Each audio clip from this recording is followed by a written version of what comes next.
안녕하세요. 오늘 날씨가 너무 좋아서 야외 촬영을 한번 해보도록 하겠습니다. 현관에서 나와서 걷고 있는데요. 지금 사는 아파트 같은 경우는 정말 마음에 드는 게 뭐냐면 현관에서 나와서 이렇게 걸으면 1분 안에 공원에 도착합니다. 공원도 꽤 크고 조용합니다. 생각하기도 좋고 뭔가 작업하기도 좋아요. 또 놀라운 게 뭐냐면 공원에서 또 1분 거리에 커피가 파는 곳이 있습니다. 공원이 보이시죠? 자, 이 공원이 1분 거리에 있고요. 제가 애용하는 의자가 있거든요. 그 의자에 앉아서 컴퓨터 작업이나 뭐 책을 읽거나 교정 작업 그런 것들을 할 수 있는데 사람이 정말 없어요. 또 하나 놀라운 거는 와이파이가 됩니다. 시에서 운영하는 공용 와이파이가 돼요. 저 앞에 보면 분수대가 있어요. 분수대 주변에 주로 사람이 있고 이 좌석은 제가 주로 애용을 합니다. 커피숍에서 커피를 가지고 영상을 계속 찍도록 할게요. 저기 보이시죠? 지금 새를 잡으려고 계속 제 주변에서 저렇게 앉아 있어요.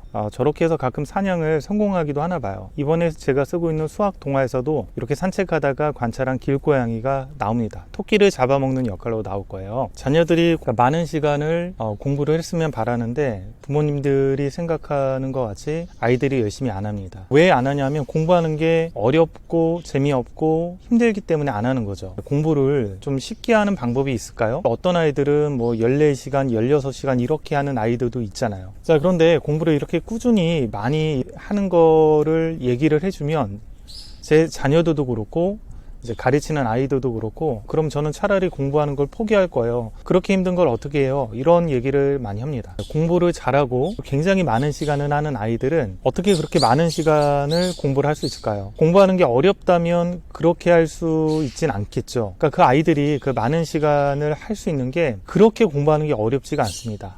김경일 교수님의 인지심리학 책을 보니까 인간이 원시시대부터 살아오면서 먹을 것이 항상 부족하다 보니까 많은 양의 에너지를 안 쓰는 방향으로 진화를 했다라고 합니다. 왜냐하면 원시시대에는 먹을 게 많지 않잖아요. 그러다 보니까 에너지를 많이 쓰고 그런 것들을 하다 보면 언제 음식이 모자라서 죽을지 모르니까 에너지를 많이 쓰는 거를 싫어하는 방향으로 이렇게 진화가 됐다라고 해요. 우리 인간의 신체 중에 에너지를 제일 많이 쓰는 곳이 어디냐면 뇌라고 합니다. 뇌가 거의 우리가 먹은 어떤 칼로리의 많은 부분을 에너지를 쓴다 라고 해요. 따라서 인간은 뇌, 머리를 쓰는 것들을 싫어하는 방향으로 진화가 된 것이죠. 이거를 이제 클루지라는 책에서 보면 유전자 작동 오류라고 해서 이런 걸 클루지라고 이렇게 부르더라고요. 그래서 인간은 뭔가 머리를 많이 쓰는 거, 예를 들면 공부를 하거나 새로운 걸 배우거나 혹은 어려운 걸 시도하거나 이런 것들을 안 하도록 좀 진화가 되다 보니까 그런 것들을 하려고 하면 뇌의 선피질이라는 부위에서 고통을 느끼는 화학물질도 발생을 하게 하고 그런 것들을 못하도록 좀 방해를 한다라고 합니다. 스트레스를 많이 받잖아요. 스트레스를 많이 받는다는 게 에너지를 많이 쓴다는 거거든요. 뇌에서 공부를 해서 스트레스를 받을 수도 있고 어떤 것들에 대해서 깊이 고민하면서 스트레스를 받을 수도 있죠. 그러면 이제 먹을 게 땡기죠. 그래서 많이 먹게 되잖아요. 흑식하고 배도 나오고 살도 찌게 되잖아요. 이것도 인간이 지금까지 진화된 결과라고 합니다. 뭔가 에너지를 많이 쓰고 스트레스를 많이 받다 보면 에너지를 보충하고자 하는 욕구가 많이 나오다 보니까 먹을 것도 많이 먹게 된다라고 하죠. 원시시대 같이 먹을 게 부족하지 않고 너무 많다 보니까 우리가 살이 찌는 것이죠. 자, 그러면 이렇게 스트레스 받고 힘들게 하고 머리를 써서 에너지를 많이 소비하게 해가지고 우리 몸속에서 공부하는 걸 싫어하게끔 만드는 고통을 느끼는 부위가 활성화돼가지고 공부하기를 더욱 싫어하게 만든다라고까지 하는데 그러면 도대체 공부를 많은 시간을 하는 방법 혹은 공부하는 게 별로 어렵지 않고 쉬워지게 하는 방법이 뭐가 있냐는 것이죠. 그 책에서는 이런 얘기를 합니다. 뇌가 공부하는 게 뭔가 새롭게 느껴지지 않도록 익숙하게 느껴지도록 만드는 게 하나의 방법이라고 합니다. 칸트를 예를 드는데요. 칸트가 항상 일정 시간에 산책을 가고 일정 시간에 어떤 똑같은 일을 반복을 했죠. 그래서 칸트 주변에 사는 마을 사람들은 칸트만 보면 지금 시간이 몇 시인지까지 알 수 있다라고 했습니다. 자, 이게 괜히 칸트가 그런 게 아니라는 겁니다. 이런 식으로 일정 시간에 일정 행동을 반복해서 하게 되면 그 행동을 했을 때 훨씬 뇌에서 그 행동에 대해서 거부하는 것들도 적어지게 되고 그 행동을 하는 거를 쉽다라고 인식을 하게 돼서 그런 행동을 오랫동안 지속적으로 할 수 있게끔 만들어준다고 합니다. 그래서 공부 같은 경우도 결국 루틴이 되게끔 하면 아이들이 어렵지 않고 상대적으로 공부하는 게 쉽다라고 느껴서 공부를 할 수 있다라고 합니다. 루틴이라는 게 일정한 시간에 일정한 행동을 반복하다 보면 그것을 안 하게 되면 뭔가 이상하게끔 만들어주는 거죠. 예를 들면 밤에 자기 전에 이빨을 닦고 씻다가 하루 안 하면 되게 찝찝하잖아요. 그러니까 뭔가 안 하면 찝찝하게 만들어주게끔 하는 겁니다. 그러니까 공부하는 시간을 일정하게 시간표를 정해주고 그 시간만큼은 항상 공부를 할 수 있게끔 만들어주면 그 시간에 아이가 공부할 때는 공부하는 게 어렵거나 하기 싫거나 그런 행동들이 적어진다라는 거죠. 그런 것들을 늘려가다 보면 전교 1등이 하듯이 14시간, 16시간, 17시간 오랫동안 공부하는 것들이 가능해지겠죠. 그러니까 공부를 많이 하는 아이들은 공부하는 게 생각보다는 그렇게 어렵지가 않은 겁니다. 그게 익숙해지고 루틴이 되다 보니까요. 저는 항상 글쓰기를 하고 있는데 이런 것들도 루틴이 되게끔 하려고 노력을 합니다. 왜냐면 글 쓰는 것도 에너지를 많이 소모하는 일이고 계속 창작하는 거니까 뇌에서 하기 싫어하는 물질을 발산을 하거든요. 그렇기 때문에 이게 루틴이 되게끔 하려고 노력을 하고 있어요. 오전에는 무조건 일어나서 글을 씁니다. 집에서 쓸 때도 있고 아니면 커피숍에서 쓸 때도 있습니다. 어쨌든 일어나서 커피 한 잔과 글을 쓴다. 이게 루틴이 돼버리면 별로 어렵지가 않은 거죠. 근데 루틴이 안 되고 하려고 하면 하기 싫어지고 어려워지는 거고요. 저는 그 산책을 하거나 운동을 하거나 혹은 머리를 감거나 이렇게 뭔가 다른 행동을 하는 시간이 좀 많이 아까워가지고 오디오북을 거의 1년째 듣고 있습니다. 정독하고 싶고 공부하고 싶은 분야의 책들은 종이책을 사고 가볍게 이렇게 한번 들어봤으면 좋겠다라는 그런 책들은 오디오북으로 듣습니다. 1년 동안 오디오북으로 읽은 책이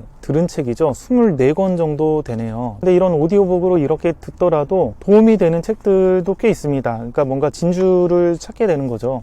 이렇게 읽은 24권의 오디오 책들 중에서 정말 괜찮은 책을 한번 꼽아봤는데 한 3권 정도가 있습니다. 첫 번째는 부의 추월차선이고요. 이 책을 읽고 정말 망치로 뒤통수를 한 대 맞은 것 같은 그런 충격을 느꼈습니다. 그 이후에 이 책하고 비슷한 류의 책들이 좀 많이 나왔어요. 역행자 같은 경우도 부의 추월차선하고 약간 비슷한 느낌의 책이고 부의 추월차선을 읽고 고민하기 전에 일단 한번 해보자라는 생각이 들었어요. 생각만 하고 내가 재단하거나 고민만 하면 안 되겠구나.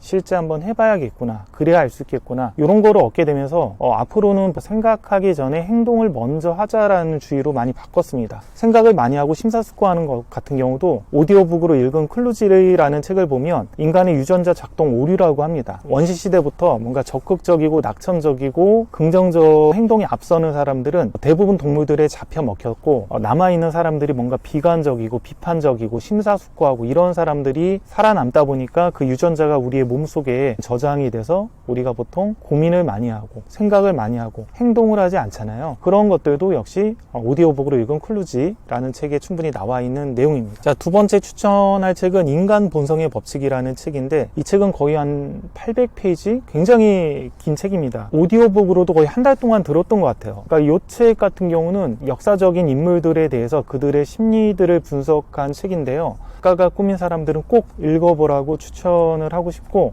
이 책을 읽으면서 이런 말을 이해하게 됐습니다.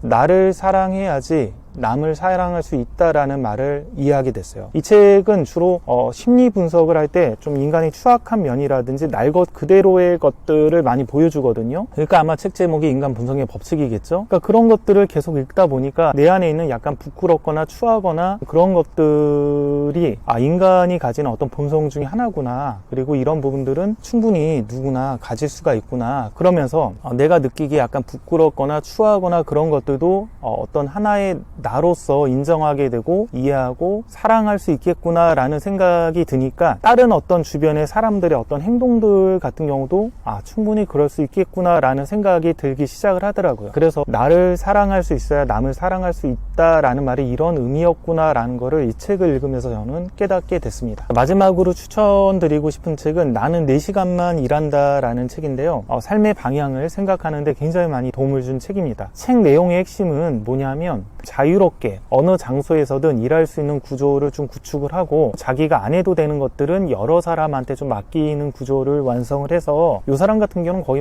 하루 4시간이 아니라 일주일에 한 4시간 정도만 일을 하는 것 같아요. 그렇게 하면서 벌어들인 어떤 수익으로 시간적인 자유를 획득을 했기 때문에 세계 전역을 돌아다니면서 사는 겁니다. 예를 들어 미국에서는 1억이라는 돈으로 할 수 있는 게 정말 없지만 그 돈을 가지고 동남아시아를 가거나 그러면 황제같이 살 수가 있다라는 거죠. 그래서 4시간 시간만큼 일할 수 있는 것들을 구축을 해서 남은 시간을 굉장히 자유롭게 지낼 수 있는 거. 나이 들고 늙어서 인생을 즐기면 어떻게 즐길 수 있냐. 지금 당장 젊었을 때 즐겨야 되지 않냐. 이 책에서는 수입을 감소하지 않고 더욱더 늘려가면서 할 수 있는 그런 프로세스를 제공을 하거든요. 기존의 어떤 재테크 책이 얘기하는 놀지 말고 집중해서 일만 하고 그래가지고 많은 걸 이룬 다음에 그 다음에 뭔가 쉰다라는 것과 다른 어떤 형태의 내용이었습니다. 남미의 어떤 해안에서 물고기를 잡는 사람이 있었는데 미국의 MBA 박사과정인가까지 밟은 사람이 그 사람이 일하는 걸 보고 제안을 합니다. 여기서 내가 이런 거를 도와주면 이 사업을 확대를 해가지고 충분히 많은 돈을 벌 수가 있습니다. 혼자서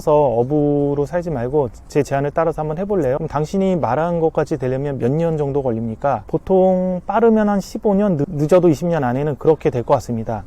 그럼 그렇게 돼서 돈을 많이 벌면 나는 뭘 할 수 있죠? 그냥 편하게 동네를 돌아다니다가 친구들하고 술 한잔도 할 수 있고 부인하고 어디든지 놀러 갈 수도 있고 그렇게 쉬면서 여생을 보낼 수가 있습니다. 그런 삶을 지금도 나는 살고 있는데 왜 그거를 앞으로 20년 후에 그렇게 살아야 됩니까? 힘들게 계속 일만 하면서 이렇게 묻게 되죠. 나는 4시간만 일한다라는 요 책의 핵심은 방금 얘기한 어부의 메시지랑 똑같습니다. 미래를 보지 말고 지금 너무 일만 하지 않아도 충분히 백만장자 같은 삶을 누릴 수 있는 그런 어떤 구조로 일하는 것들을 바꿔봐라. 바꾸면 그런 거를 누릴 수가 있다. 지금 당장 누리면서 일도 하면서 살아라. 이런 어떤 다른 시각을 제시를 하는 것이죠. 제가 사용하고 있는 윌라 오디오북은 혼자만 이용하지 않고 가족과 함께 휴대폰 2대로 2명이서 이용할 수도 있는 기능도 있습니다. 저같이 좀 바쁘거나 혹은 편하게 운동하거나 산책하면서 듣고 싶다 이런 분들에게는 괜찮은 것 같아요. 윌라 오디오북 할인 쿠폰을 제가 또 신청을 했습니다. 공부머리 수학법 유튜브 구독자분들도 사용을 하고 그리고 저도 사용할 수 있도록 쿠폰 신청을 요청을 해서 또 받았습니다. 쿠폰을 받을 수 있는 방법들이